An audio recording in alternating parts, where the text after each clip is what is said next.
룻기서 말씀을 이제 오늘부터 읽어가게 될 겁니다. 이 룻의 이야기를 통해서 우리는 사사 시대의 그 모습을 또 한편으로는 읽게 되고요. 그러나 그것으로 끝나는 것이 아니라 회복의 은혜를 또 이 이야기를 통해서 하나님은 보여주시는 것을 우리가 살펴가게 될 겁니다. 하나님께서 약속하신 땅을 떠나게 되므로 그들의 형편이 더 좋지 않은 상황에 이르게 되죠. 10년이라고 하는 시간 동안 모압에서 보낸 세월 동안 처음에는 흉년이 자기 땅, 이스라엘에 흉년이 들어서 그 땅을 떠나가게 돼서 그 흉년을 피하려고 하다가 이방 땅에 가서 살게 되는데 그 10년 세월을 보내면서 단순히 환경적인 어려움을 겪는 것만 아니라 그의 가정이 완전히 붕괴돼 버리는 그런 정도로 피폐한 상황을 경험하게 됩니다. 그리고 나서 그 시간이 지나면서 다시 자신의 고향 땅으로 돌아오게 되는 계기, 그것이 오늘 우리가 읽은 1장 말씀에서 확인하게 된다는 겁니다. 우리가 살폈던 것처럼 사사 시대가 하나님의 뜻이나 하나님이 무엇을 기뻐하시는가를 생각지 않고 자기의 판단과 생각을 따라서 결정했던 그런 시대였다는 것을 우리가 함께 살펴보았는데요. 자기의 뜻을 따라서 결정하고 또 떠나간 그 걸음을 통해서 10년이라고 하는 세월이 지나가면서 그 시간 속에 하나님께서 징계하신다라는 손길을 깨닫게 됩니다. 우리가 읽은 말씀 중에 13절 말씀을 보면은 그렇게 표현했죠. 여호와의 손이 나를 치셨으므로 나는 너희로 말미암아 더욱 마음이 아프다. 이렇게 한 표현이나 21절에서도 보면 내가 풍족하게 나갔더니 여호와께서 내게 비어 돌아오게 하셨다. 이렇게 고백하고 여호와께서 나를 징벌하셨고 전능자가 나를 괴롭게 하셨다라고 이렇게 표현합니다. 떠나가는 것이 환경적인 어려움을 피해서 떠나가게 된 것인데 결국 그곳에서 경험하게 된 것이 하나님이 나의 이런 잘못을 깨우치시고 나를 징계하셨구나 하는 것을 깨닫게 되죠. 그리고 다시 여호와 하나님께서 자기 백성을 돌보신다라는 말씀을 듣고는 여기서 더 머물러서 안 되겠다 하면서 다시 고향 땅으로 돌아오게 됩니다. 깨닫고 돌아오는 거죠. 돌아오게 되면서 하나님이 흐르는 시간 속에서 그의 가족을 다시 일으켜 세우시고 회복시켜 주시는 은혜를 베풀어 주시죠. 사사 시대의 그 악순환이 그거였습니다. 하나님을 떠나서 자기 뜻대로 살다가 하나님께서 징계하셔서 그를 겸손하게 낮추시고 깨우쳐 주시다가 그가 다시 하나님께로 돌아오게 될 때 하나님이 그들에게 구원의 은혜를 베푸셔서 회복시키시는 내용들이 표현이 됩니다. 그러다가 또 하나님을 잊어버리고 자기 뜻대로 사는 이런 모습들이 이 사사시대에 계속 반복되었던 것을 보는데 이 룻의 이야기는 그러한 이야기가 그의 인생 속에서 어떻게 펼쳐지는지를 잘 보여주고 있다 하는 것입니다. 본문으로 들어가서 보면은 그가 왜 자신의 고향 땅을 떠나가게 되었는가 그 이유에 대해서는 이렇게 설명해 주고 있습니다. 시기적으로는 사사들이 치리하던 때 사사시대에 있는 이야기였다 이렇게 소개를 한 부분이고요. 그 땅에 흉년이 들었다 이렇게 말합니다. 그리고 떠나갈 때는 그들이 가난해서 떠나간 것이 아니었습니다. 우리가 읽은 21절에서 확인한 것처럼 풍족한 모습으로 나갔다가 텅텅 빈손으로 돌아오게 됐다. 이렇게 나오미가 고백하는 것을 우리가 보면은 흉년이 들었고 그는 비록 흉년이 들었지만 그가 비록 먹고 사는 그런 문제에 있어서는 어려움을 겪지 않았다는 것을 보여줍니다. 그런데 이렇게 있다가는 더 어려워지겠다라는 생각이 들어서 결국 그런 문제로 인해서 하나님이 약속하신 땅을 떠나서 이방 땅으로 옮겨가게 된 것이다 라는 것을 보게 돼요. 이것도 역시 하나님께서 무엇을 기뻐하시는가를 묻는 태도가 아니라 먹고 사는 그 문제, 그것이 가장 큰 인생의 문제인 줄 알고 그 문제 해결하기 위해서 하나님의 뜻을 묻지도 않고 자기 생각을 따라서 그렇게 결정하고 떠나게 된 것임을 우리가 알게 됩니다. 엘리멜렉이라고 하는 사람이 그의 아내 나오미를 데리고 그리고 두 아들을 데리고서 이제 모압 땅으로 가서 거기에서 살게 되는데 어떤 일이 있었나요? 남편이 죽게 됩니다. 그리고 나오미와 두 아들 말론과 기륜이 있는데 그들이 그곳의 여인 두 사람을 아내로 맞이하게 되지만 또 얼마 되지 않아서 두 아들이 죽게 됩니다. 이런 과정에서 나오미는 깨달았을 거예요.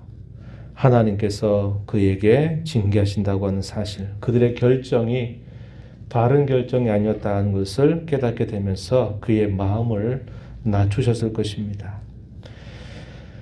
두 며느리가 한 사람은 오르바, 한 사람은 룻입니다. 그리고 10년 세월이 지나가게 되면서 그의 가정이 완전히 붕괴될 그런 빈손이 되어버리게 되었어요. 그런데 소식을 듣습니다.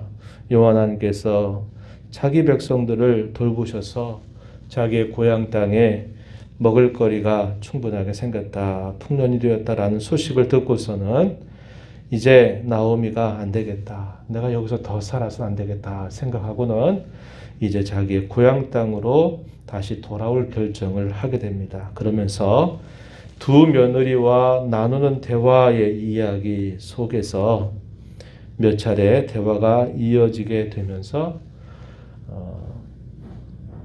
오르바라고 하는 며느리는 자신의 고국 땅으로 다시 되돌아가고 그 신에게로 돌아가는 반면에 룻의 경우에는 붙쫓았다라고 이렇게 말하죠. 그 표현을 우리가 14절에 보면은 이렇게 표현합니다. 그들이 소리를 높여 다시 울더니 오르바는 그의 시어머니에게 입맞추되 룻은 그를 붙쫓았다. 떠나지 않고 어머니와 함께 하겠다는 태도를 보였다고 말하죠. 그러니까 나오미가 또 한 번 이야기합니다. 이제 오르바는 그곳으로 남기로 떠나가게 됐고 룻을 향해서도 다시 한번 권유합니다. 나와 같이 갈 필요 없다. 이렇게 이야기를 하지만 룻이 어떻게 말합니까? 16절에 보면은 중요한 표현인데 이런 고백을 어머니에게 하죠. 16절에 내게 어머니를 떠나며 어머니를 따르지 말고 돌아가라 강권하지 마옵소서. 어머니께서 가시는 곳에 나도 가고 어머니께서 머무시는 곳에서 나도 머물겠나이다. 어머니의 백성이 나의 백성이 되고 어머니의 하나님이 나의 하나님이 되시리니 어머니께서 죽으시는 곳에서 나도 죽어 거기 묻힐 것이라. 내가 만약에 죽는 일 외에 어머니를 떠나면 여호와께서 내게 벌을 내리시고 더 벌을 내리시기를 원하나이다. 이렇게 말합니다. 만약에 엘리멜렉과 그의 가족이 자기가 살고 있는 땅에 흉년이 들었고 자기는 그 당시에도 그래도 비교적 풍족했다면 했었을 때 이 룻이 고백하는 이런 정도의 고백을 가지고 있었다면 결코 모압 땅으로 떠나지 않았을 것입니다. 룻의 이 표현 속에서 어머니의 백성이 내 백성이 되고 어머니의 하나님이 나의 하나님이 되실 겁니다. 내가 거기에서 어떻게 되고 죽음을 맞게 된다 하더라도 나는 어머니와 함께 할 것입니다. 어머니의 하나님을 섬길 것입니다. 이렇게 말합니다. 자신에게 어떤 일이 펼쳐지게 될지 어떤 상황이 주어질지 상관없이 나는 언제나 죽을 때까지 나는 그렇게 하겠습니다. 라는 고백을 올려드리죠. 사사시대 그 어두운 시대에 하나님의 백성들은 자행자지하는 모습을 보이는데 이 이방 땅에 있는 룻 이 여인은 얼마나 신실한 태도를 보이고 있는 줄 우리가 보게 됩니다. 이러한 모습으로 어머니의 곁을 붙쫓았던 이 룻을 어머니 나오미도 더 이상 그를 쫓아버릴 수가 없었어요. 돌려보낼 수가 없었습니다. 그래서 함께 그의 굳은 결심을 보고서 더 이상 돌아가라 하는 말을 하지 않고 이제 며느리를 데리고서 이제 두 사람이 이제 고향 땅으로 다시 돌아오게 된 겁니다. 돌아오니까 그 고향 땅에 있던 사람들이 이 나오미를 알아봅니다. 아, 그 나오미가 아니냐 이렇게 이야기를 하게 되죠. 그랬더니 나오미가 뭐라고 이야기합니까? 자신의 모습을 그대로 표현을 하죠. 20절 이하에 보면 나오미라고 하는 이름의 뜻은 희락, 기쁨을 뜻하는 말이에요.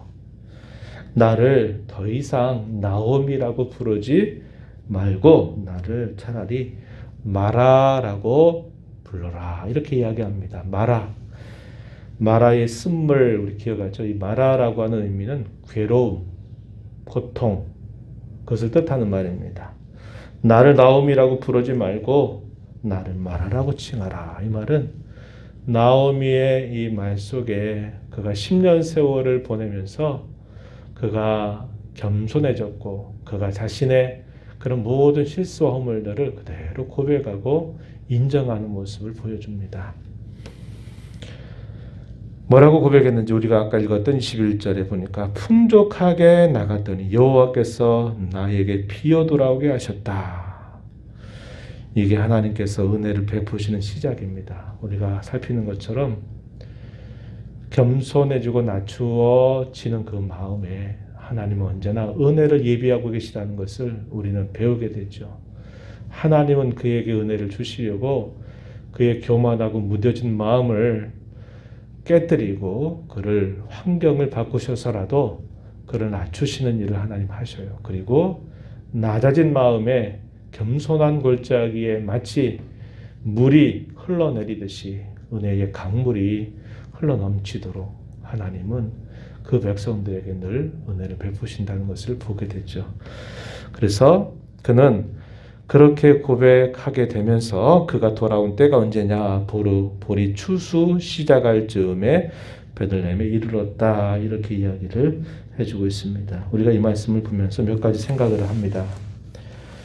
하나님의 백성들, 그들이 살고 있는 땅에도 고난과 시련과 어려움은 반드시 있다는 거예요. 하나님을 섬기면 모든 고통이 끝나고 이제 행복이 시작이고 아무런 인생의 불행 없이 지내느냐? 그렇지 않다는 겁니다. 하나님의 백성에도 고난과 시련과 어려움이 있다는 것을 알게 돼요. 그런데 거기에는 우연이라는 것이 아니라 분명한 하나님의 뜻이 있는데 하나님의 분명한 목적이 있어요.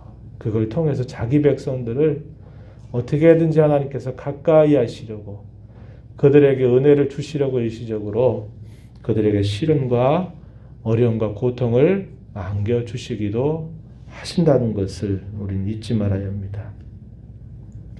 하나님 백성들에게 시련과 어려움이 있지만 하나님은 언제나 그 백성들을 떠나시는 것이 아니라 언제나 돌보시는 분이라는 사실을 우리는 배우고 이걸 잊지 말아야 한다는 것입니다. 그리고 그러한 어려움과 시련으로 인해서 그것이 불행처럼 여겨진다 하더라도 그러한 일들로 인해서 눈앞에 보이는 그런 상황이 어렵다 생각해서 하나님을 향한 신앙과 하나님을 우선적으로 살아가는 삶의 우선순위를 결코 저버리고 내 생각과 내 마음대로 결정하고 판단하고 살아가서는 안 된다는 것을 또 우리는 배워야 한다는 것입니다. 또 마지막으로 비록 이렇게 하나님을 향해서 떠나서 어리석은 걸음을 결국 걸어간다 하더라도 깨닫고 하나님 앞에 돌아오는 자에게 하나님은 언제나 은혜를 예비하시고 은혜를 베푸시는 분이시다라는 것을 우리가 배우게 됩니다. 하나님 앞에 겸손하게 마음을 낮추는 것, 늘 하나님을 가까이 해서 하나님 앞에 서려고 하는 그런 자에게 하나님은 언제나 은혜를 예비하고 계시다라는 것을 배우면서 저와 여러분도 늘 이러한 말씀들을 마음에 새기면서 하나님을 잘 섬겨가는 복된 신앙의 걸음이 되어야 하겠습니다. 하나님 아버지, 이 새벽 시간에도 저희들을 불러주셔서 오늘도 말씀하시는 하나님 앞에 저희의 귀를 기울이며 또 마음을 기울여서 저희에게 주시는 교훈을 다시 마음에 새기게 해주심을 감사합니다. 하나님의 백성이라 해서 구원받은 성도라 해서 우리의 삶의 시련과 어려움이 없지 않다는 것을 언제나 기억하게 하시고, 그러나 그런 어려움에는 항상 하나님의 선하신 목적이 있다는 사실 또한 저희들로 잊지 않게 하셔서 언제든지 우리의 생각과 판단과 우리의 경험을 따라 결정하고 해가는 삶이 아니라 하나님을 더 가까이 하는 자로 살아가는 저희의 삶이 되게 하시고, 하나님은 언제나 자기 백성들, 그의 사랑받는 자녀들을 언제나 돌보시고 계시다는 사실들을 잊지 않으며 살아가는 저희가 되도록 인도해 주시기를 원합니다. 비록 어려움 가운데서 많은 삶의 또 고통을 느끼는 중에도 깨닫고 하나님 앞에 돌아오고 하나님의 은혜를 구하는 자에게 하나님은 언제나 풍성하신 은혜를 예비하고 계시다는 사실들을 언제나 기억하여 저희가 살아가는 삶 속에서 늘 하나님을 가까이 하고 하나님 편으로 돌아서는 복된 삶을 살아가는 저희가 되도록 인도하여 주옵소서. 은혜의 보좌 앞에 나와서 아버지의 은혜를 구하며 또 이 하루를 시작하는 모든 주의 권속들에게 하나님께서 함께 하시고 간구의 귀를 기울여 주시고 응답해 주옵소서. 예수님 이름으로 기도하옵나이다. 아멘.